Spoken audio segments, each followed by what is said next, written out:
Blaze doing a good job here. He's got his hands locked. An 11-2 major decision for Isaac Rogel and the Boilermakers. What a win for Hayden Filipovic to get the job done. He put Andrews on his back a couple of times. Grayson Clark scores the final 8 points to take a 9-4 victory. Beautiful job by Blaze. You saw him kind of drag it back with his head stuck in the middle. Boilermaker faithful here in Holloway Gym, giving Ben Benadia a round of applause as he picks up his 4th Big Ten dual victory. And he gets the takedown. Brody. Welcome to the Always Aggressive podcast. I'm your host, Tanner Lipsett. With me, the head coach, Tony Ersland, our producer, Corey Palm. How is everybody doing?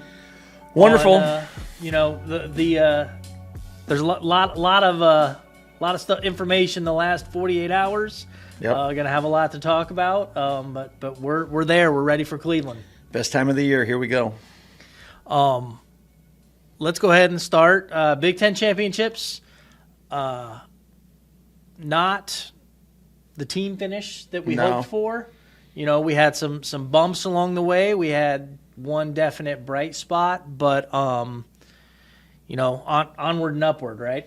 Yeah, you got to keep looking forward. I mean, certainly we're going to spend a lot of time diagnosing, this year as well as the tournament. There's no doubt, because it wasn't what we had wanted or expected from the group that we took. However, there's a lot of things, and we'll discuss some of them, I'm sure. Today about that. But you got to keep looking forward now. We've got 4 young men left who can definitely still achieve all of their goals, and we have the bracket now in front of us with the seeds and everything else to know what we need to do.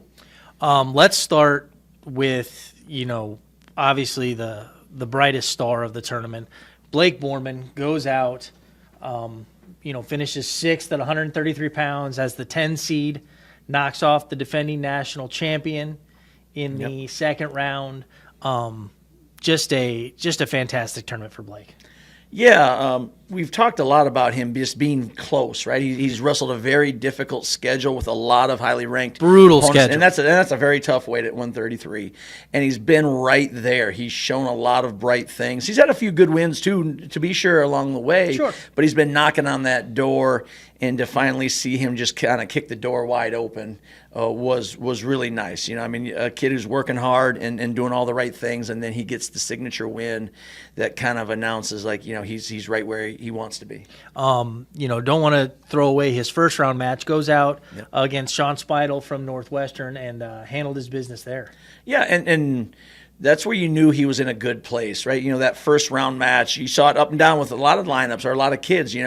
There's always some nerves, or you're working into the tournament or whatever. Well, and you forget, despite the fact that he's a 5th-year senior, this is a guy. It's his first Big Ten tournament. Right, and then big environment right there with Penn State. Great environment, amazing. But yeah, you could see he was performing well. I mean, he was wrestling well. He was hitting his positions. Tactically he was smart. So yeah, you could see right off the bat that he was dialed in and in a good place with his wrestling.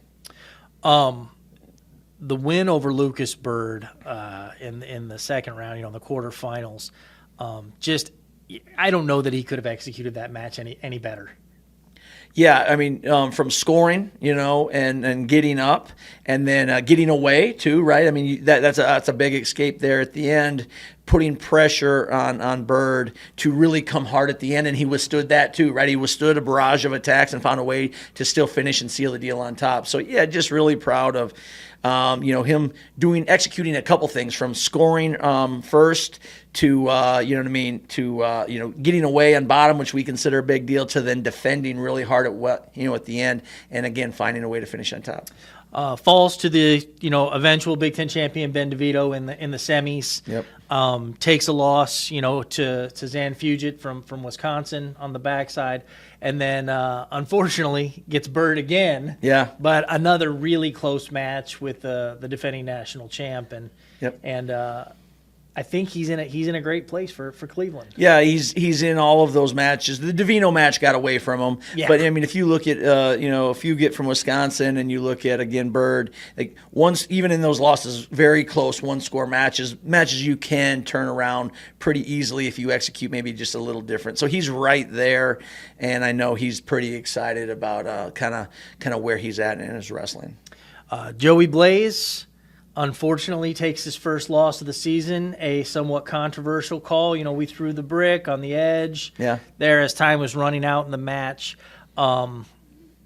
But definitely rebounded and handled his business the rest of the way. Yeah, maybe did it in reverse of what Blake did that we just talked about, right? Like he built his momentum all coming on the back end, coming back through with 4 really good opponents and kind of building his resume that way.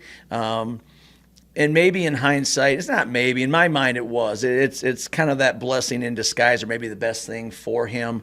When you're out there wrestling and you're undefeated, sometimes you let that kind of dominate your thinking. You're just trying not to get beat, to preserve that perfect record. It's easy to do that. And I think, after he dropped that close match, and it was controversial, like you said, I think it gave him the kick in the butt that he needed to kind of get going in some positive ways and be the guy that he was before, the guy that had it got him undefeated, being a little bit more aggressive on his feet, just finding ways to make guys wrestle harder and engage him in different ways than what he did in that first match. I've been around a lot of guys and female athletes for that matter over, my career in sports. And I don't know that there's too many people I've come across that hate losing as much as Joey Blaze does. Yeah. And it wasn't funny at the time, but he was pretty emotional about it. And I just knew that we really needed to channel that into the right way, and to his credit, he did. Again, he showed a lot of character coming back through the bracket in a number of tight matches, right? I mean, there's a lot of good people. I think, what was it, 4 top 15 opponents in the country. Well, at one time, I think we had 5 of the top 8 in the country with Messenbrink, Caliendo, Joey, Braden Scholes from Illinois, and LJ Arujo from Nebraska, and I think they are all top 4 seeds. I think 4 of those guys are top 6 seeds at nationals. No doubt. So a lot of landmines there, and again, that's the hard way to do it, to come back through the bracket that early. But he did, and he built a lot of momentum for himself, and I think it got him back to like, hey, this is what I really need to do. It's got him refocused on what really he needs to do, or how he needs to wrestle to be successful. Very excited to see what he does in Cleveland. We'll get into his seed a little later in the show. Other automatic qualifiers, Brody Bowman, Ben Venadia both take 8th place at 174, 197 respectively. Went out and won the matches that they needed to win, starting with Brody. Yeah, what was it, the Riddle match, I think, was the big one that he had to have. Minnesota, quality opponent there, was down early, showed a lot of character. I wasn't able to be in the corner. We had another guy up about the same time, but I was, keeping a side on, and had 2 takedowns, I think, mid to late in that match that really kind of, gave him or secured the win. So just proud for a guy that had missed, not quite a month, or maybe a month of the season, right? Yeah. Getting back in shape, did not look like he was in the shape we wanted at the Indiana duel, because he was just coming back from that injury and significant time missed, but looked much better shape-wise, and it showed. And now we've got another 10 days, right, to even improve more. Just proud of him and the fight he showed to keep extending his season despite some of that adversity. Same thing with Ben Venadia. Ben dealing with an injury. Yeah. Found a way to go out, reverse a match from the season, and get himself on the podium. Yeah, and Ben's an interesting case there. And just to explain for people who may have seen it, we knew that he had kind of limited time on the mat at that time. Yeah. Limited minutes maybe with what he was dealing with. And so we made the decision to injury default in the first match, right? So if you look, he took the injury default, knowing that he was going to have to, he was going to receive a bye, and then the next round, who he was looking at, one of possible 2 opponents, right? Sure. Whether it was the Michigan guy or the Michigan State kid, and just knowing that, hey, that's the one we got to get inside the bid number, and he did. He performed really well. I know he was sore, he was a little beat up there, but he did what he was supposed to do in that match, executed well. And then again, we shut him down, because the ultimate goal at NCAAs here, right, is in front of him now. So just out of caution, knew we had that opportunity after he had already qualified. 4 guys, automatic bids, made their way, booked their tickets for Cleveland, and we'll talk more about them as we get in. A couple guys, fell short of the bids to nationals, and just some kind of unfortunate and frustrating situations for those three. Yeah. I mean, we go from bottom to top a little bit, I guess, with Grayson there at 141 pounds. Tough situation. Again, another guy who had battled with an injury too. Yep. But just because of the way the seeds felt, created a really weird situation. I mean, his first round match, he's the 7 seed and he catches the 10 and it'll say who was ranked 7th in the country. That's what I mean. That's I mean, how often do you see that kind of a situation where just from a draw standpoint is, okay, you're the 7 and you're favored because you have the 10 seed, right. Yet that guy is 7th in the country and undefeated at 15-0. And so, that was a tough draw, and that was a nail biter of a match. Oh yeah, it went right down to it. Now you're in a nail biter of a match. It was right there. I thought we had the takedown at the end. I did too. I mean, it was tight. Grayson wrestled very tough and was right there. Gave himself a chance to win, but you drop a tough one. And then now you're on the backside in a loss early there with only 7 bids in the conference, right? You have to be 7th or higher to earn the auto bid, and just couldn't get it done. There were a lot of guys who did not qualify that weight that arguably should have. You look at Dylan Ragusan from Michigan. Yep. Pacino from Illinois. Danny Pacino from Illinois wrestled a very limited schedule this year. Was hurt this year. Was hurt, yep. And then, also Northwestern's Billy DeCracker. Yes. You got 3 guys who are definitely, 3 of the better 41-pounders in the country. Yep. And, nobody qualifies the weight. And it's tough for those guys that didn't make it. There's no doubt. There's no doubt. So between that, right, knowing that you have limited bids because a number of guys in that weight were hurt and didn't qualify the weight as you would expect, and then also the way the seeds kind of fell, was just very tough. And I will explain this too, is like the reason Olivieri at Rutgers, he's undefeated, ranked 7th in the country. The reason he falls to 10 is he had no criteria. Yeah, he didn't wrestle any Big Ten duels. He did not wrestle a Big Ten duel. So, how do you seed a guy who has had 0 Big Ten matches, right? So I get it, but very unfortunate the way that the chips fell in that situation. And it extended past that for Grayson. His season was, I said it a little earlier, before we started the show, it was a bit of a perfect storm. He had the misfortune of, I think I know at least 2 Big Ten teams did not. I believe I looked it up. 5 of the 8 Big Ten duels, we did not see the starter from the other team. Right. Now, Grayson didn't get all those duels, but even if he had, it hurts. Still really puts you really behind the 8 ball. Right. Especially when you're, and we covered this, I think, going into Big Tens, right? We covered RPI and some of those things, right? When you look at that, right? Quality wins is a part of the formula, both for rankings as well as wild card selection in the NCAA, and then RPI feeds into that. And if you're not seeing the starters and the guys who are going to be there at the end, you miss those opportunities. And he's not the only one. I mean, there's a few other guys that way for sure, but it just highlights, at least gives people an understanding of why things maybe didn't work out for them in that way. There's reasons there, and at the end,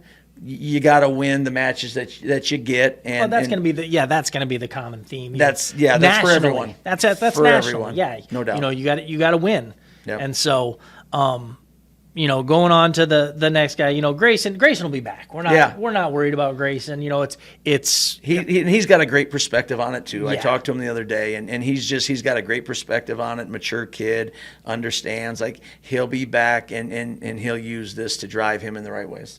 157 pounds. Just a really unfortunate circumstance with Stoney Buell.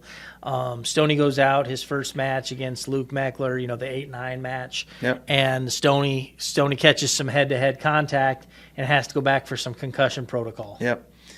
Yeah, it's just, that again, right? I mean, something, you got a senior who's had some very good wins and has had a strong year, a lot of good moments. Sure. And just, to have his tournament kind of end on that kind of a note, couldn't come back and wrestle. You know what I mean, in his consolation round to even give himself a chance. Right. So now you are completely at the mercy of the selection committee, and it's math, right? I mean, it just comes down to math. That's all it is. that one hurts for a senior with his last chance at it, and a guy, right, who I think when you look at the bracket, he had beaten, at least several. There's 3 or 4 guys, I think, in that bracket that he had head-to-head wins over. So, again, that's one that, as a senior, really kind of tugs at your heart. It's hard. You look, Stoney's he's top 33 in the final RPI. Yeah. He's top 33 in the final coaches rank. But the reality is that weight just got blown up nationally. There were several upsets across the country in the other tournaments at the weight.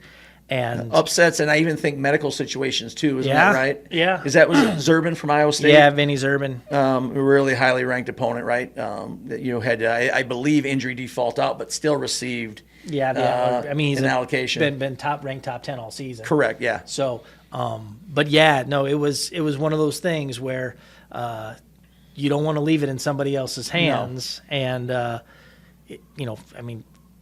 Stoney didn't even really do that. Just like I said, it's a comedy of errors of where different guys lost across the country, and he's the one that drew the short straw. Yeah, disappointing on the level of you want it in your hands, and when it's a medical situation and you're not allowed to go compete, it's not in your hands anymore, and now you got to live with what it is, which is a tough place to be for a senior. And again, this is another situation where we had a guy undefeated, ranked top of the country, and we, runs into our part of the bracket with Brandon Cannon from Ohio State. Yeah, that was more of a common theme than I wanted to think about. Yeah, no, right, because you're right. Stoney drops down after that situation, and then you have an undefeated former number 1 ranked guy who had been hurt. Another theme. It wasn't just us this year, right? Clearly, it kind of made its way around the Big Ten and the rest of the NCAA, but was back because he had to be back for the Big Ten championships, and that's who you're seeing as a former number 1 guy, undefeated, as your consolation match. Yeah, in the first round of the consolation, because he had to face Big Ten champion P.J. Duke in the quarterfinals on the front side. Welcome to the Big Ten. Craziness. Last, definitely not least, James Rowley. We're going to keep singing this tune. Guy top 2 in the country, doesn't wrestle any Big Ten duels, winds up as the 8 seed at 184 pounds. Angelo Ferrari from Iowa. Yeah, and these are the things, and this is why you always go back to, hey, you just got to win. You got to take care of your business, because that's the only way, right, to assure yourself, because these unfortunate things happen every year. Maybe sometimes not as often as maybe what we saw this year, but they still happen every year. And so you have Ferrari, hurt, been out for a long time, nursing his injury, and we lose a very tough match to Cartagena Walsh on the front side. Right there, that's a match that could have gone either way. We had a good look at a takedown to win us the match. Yep. Late in that match, and didn't get it, and then we end up losing in overtime. And now you drop down, and there's a former number 1 guy who, I think was 9-1 coming in as well. So unfortunate. But again, you can't make excuses. You don't get better with that. No. And for anybody listening, simply trying to present the facts. Like this is what happened. Yeah. And at the end of the day, like you said, you got to be the one that gets your hand raised. That's the only way you can look at it, right? As a competitor, if you look and you start feeling like, man, this is rotten luck here, this guy is, like, you have no chance now anyway. And none of our guys are thinking that way. Coaches, guys, you're not thinking that way. But when you got a chance to kind of sit down after the tournament and we start looking at how the dust settled, you're like, yeah, we ran into some tough situations, just the way the consolation bracket fell with a couple guys where we should have, 3 more guys at nationals. I really believe that. We have, we have at least 3 more guys that could be there. And 2 of them finished the year ranked in the coaches ranking. Like James, like James. Stoney, as the coaches ranking's been released here yesterday, he's still ranked. And so you feel like he should be in the field. The at-large bids, as always, it's always a hot topic every year because at the end of the day, some guys get in and some guys get left home. And, I do not envy the job of the selection committee and how those decisions get made. But, the theme of those at-large guys changes year to year. And I think you and I both, we've talked about the fact we thought the theme this year was quality wins. Yes. Yeah. I mean, you're exactly right. I mean, there's a formula there, right? And so, you have to, when you get into the national pool, especially, right? Because national now, it's not just Big Ten and you didn't necessarily see each other. The head-to-head points get split. Now you look at common opponents and how did that go? And then there's win percentage and conference finish. But then you get down to those quality wins, as you said, and you needed to have at least one, but probably more likely 2 quality wins in your pocket to get drawn into the field. And I think that's what the committee would probably tell you why certain kids didn't get in is when you see and I'll use a guy like Grayson, qualified the weight, had a solid record, obviously had a winning record, but maybe because of he didn't wrestle as many starters as we talked about, didn't have a quality win or 2 that would have helped him get over the hump from guys that he was ranked ahead of or maybe, had RPIs over. Yeah. No, it was a tough situation to see.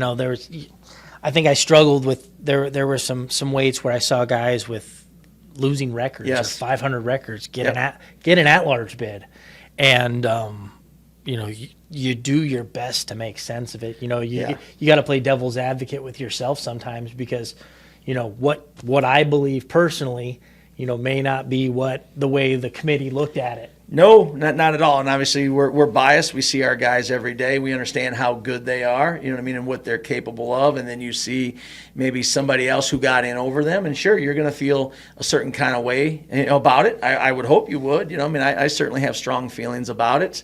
But at the end of the day, I think we go back and you got to evaluate it from a straight rational perspective. Like, hey, at the end of the year, we need to make sure we've put our guys in situations to have quality wins, to have a good win percentage, to place as high as they can, like to make that formula work for you and not against you. Well, I know you and I have done a lot of work in the office over the last couple of weeks, really trying to look at this closely as we look into scheduling going forward. Yeah, RPI especially, that's something that you can really calculate or, see where everybody landed, right? You can see what a team's RPI was as an indicator of how did they do and should they be on your schedule? Can they help you in the ways that you need them to, again, especially as you're staring down these situations? A lot of really interesting numbers came out of that, and, I'm continuing to look at it. I know the final RPI was posted through the coaches portal in track wrestling. I started looking at it a little bit last night where some of the numbers are posted, and it's an interesting deep dive when you really peel back all the layers and you start looking at why wrestler A versus wrestler B wound up in this situation. Yeah. So that's funny. So you started looking at RPI, and sure. I just started watching film. Yeah. Once we got the brackets and we had opponents, then I just started watching film. I'll parse through the RPI with you later. Let's be honest. I just started watching film. Is watching film a good use of my time? No. I'm sure you'd come up with they needed a headlock here, yeah, or a headlock there. 100%. Yeah. Throw headlocks from everywhere. I get it. But you're true. RPI was assert probably dominance. a good use of assert your time. dominance. Yeah.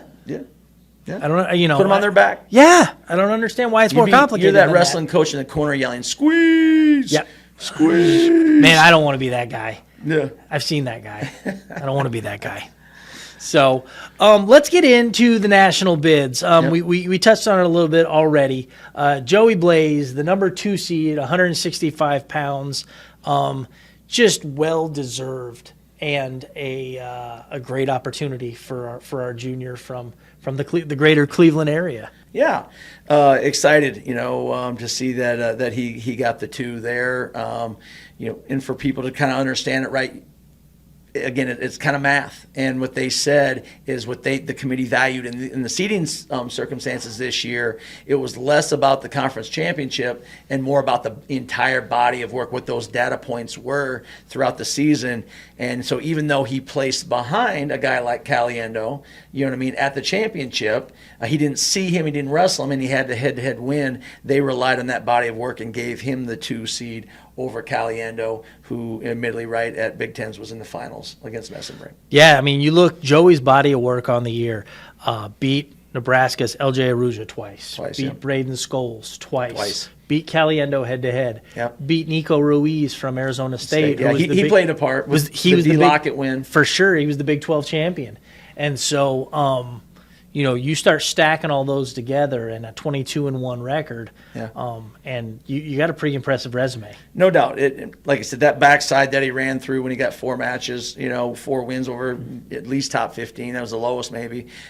Really kind of, I think, strengthen that resume. Joey, and this actually was an interesting theme for our guys as you look at the brackets. Nobody from the Big Ten in Joey's quadrant of the bracket.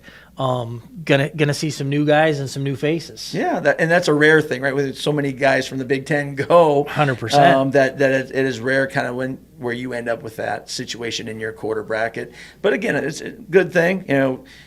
You just got to go perform. It doesn't matter who's in front of you, and you can't start thinking about who's going to be next. You got to just deal with the guy in front of you. But yeah, it's a favorable situation when maybe you've wrestled a couple guys, as you said, twice already, and they have a feel for you. So for sure, I don't think that's a bad thing. Blake Borman, the 24 seed at 133 pounds, definitely rewarded for his wins late in the season, beating especially the wins over Speidel and Bird at the conference championship. Yep. He will draw the 9 seed from Northern Colorado. Not an unfamiliar face to us, as he was formerly a member of the Big Ten, but Dominic Serrano. Yep, yeah, as you said, a guy that we're familiar with, right? I had seen him for years at Nebraska, and so obviously he's had another good year at Northern Colorado. So Blake will have to be ready, but again, he's wrestling well and is excited about it. A lot of familiar names in Blake's quadrant. 2 former opponents on the other side of his little bracket there in Will Betancourt from Rider and Markel Baker from NIU. Yep. We split those duels, both very close matches during the season. Yeah, solid win against Betancourt when we were out in Jersey.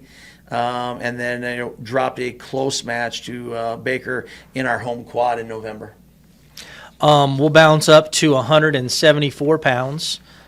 Brody Bowman, the number 22 seed, rewarded for his body of work as far as, after taking 8th at the Big Ten championships. And he will face MJ Gaitan from Iowa State, the 11 seed in the first round. Yeah, another quality opponent, as you expect. Dangerous guy. Brody's going to have to be ready. But again, I go back to, you think about, from early February when he was hurt to where he's been now, where he got through the Big Ten tournament, got a lot of matches in, really kind of helped sharpen him and improve his shape in ways that we think is important.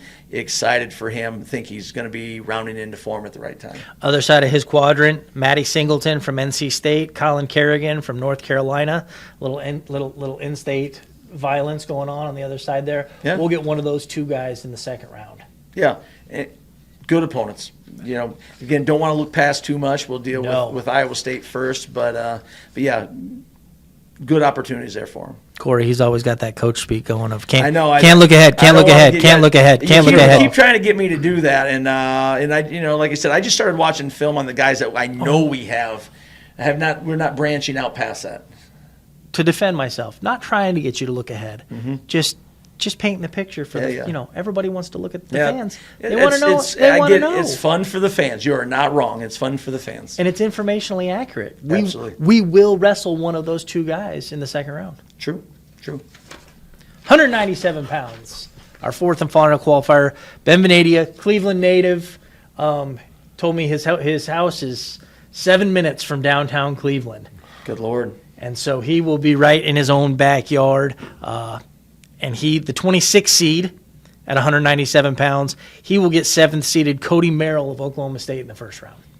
Yeah, very good opponent. He's going to have to be ready. Cody's a very strong kid positionally, as well as strong physically, right? Yeah. Just a strong kid who's going to hold position. Ben's going to have to work really hard to create some openings and find the cracks in there where he can go get his points. A lot of close matches for Merrill over the season. He's a 2-1, 3-1, 4-1 guy, and so you hope Ben can keep it in a similar situation. Yeah, you mentioned him being 7 minutes from downtown, right? You're a senior at the national championships. He's had a pretty good year. He's had some very good wins over good people. I think even though he's got obviously a very good opponent, I think this is going to be a lot of fun for Ben, and we'll get his best. Win or lose, Ben's second match will be against either Max Stout, the 10 seed from Pitt, Mikey Squires, The number 23 seed from Binghamton, formerly of Princeton, I believe. I think he's a grad student. Finished up his Ivy career and then moved on. And so I think I think James wrestled Squires last year. When we were at Chattanooga. We'll have to see how good my bell for me, but it might be right. We'll have to see how good my memory is. Okay. We'll dig into it. But all in all, obviously, you got to wrestle the matches. Mm-hmm. But how do you feel about the guys' seeds and draws as we head to Cleveland? No, I feel good about everything. The guys are proving that they're wrestling well at this time. They are capable, as they've shown throughout the season. So now it's, again, just like Big Ten's, you're 0-0, and you go in and you make your luck. Should be an incredible tournament in Cleveland. We will take off on Tuesday to head over. Yep. Registration stuff on Wednesday, and then we'll let it fly on Thursday. Away we go. So, a couple opportunities to see the Boilers. Everything's going to be on ESPN next week. They do a great job streaming all the mats and all the rounds and everything. And then, they've got the primetime coverage of each round. And so don't miss anything. We'll have updates on our Twitter account and various platforms to let everybody know when our guys are wrestling and on what mats they're wrestling, so you can tune in and watch. But that's about it. That we're coming down to it. Yeah. I got one thing. James Rowley, a 9-3 decision over Mikey Squires last year. There you go. Not just a hat rack. You got it. Not just a hat rack. So, Corey, 9-3 decision over Mikey Squires. Always coming through, Corey. Always coming through with the research. I'm glad you stretched it out there long enough that I could find it. Come on, keep going. Wasn't my goal, but I'm glad you found it. So, if you're in Cleveland, we'll have some information going out about how you can hang out with the staff and the team and different opportunities. But until Cleveland, Coach, I think that's it for this week's Always Aggressive podcast. Awesome. Thanks for joining us, everybody. We'll be back after the national championships to check in and see how we did. Boiler up.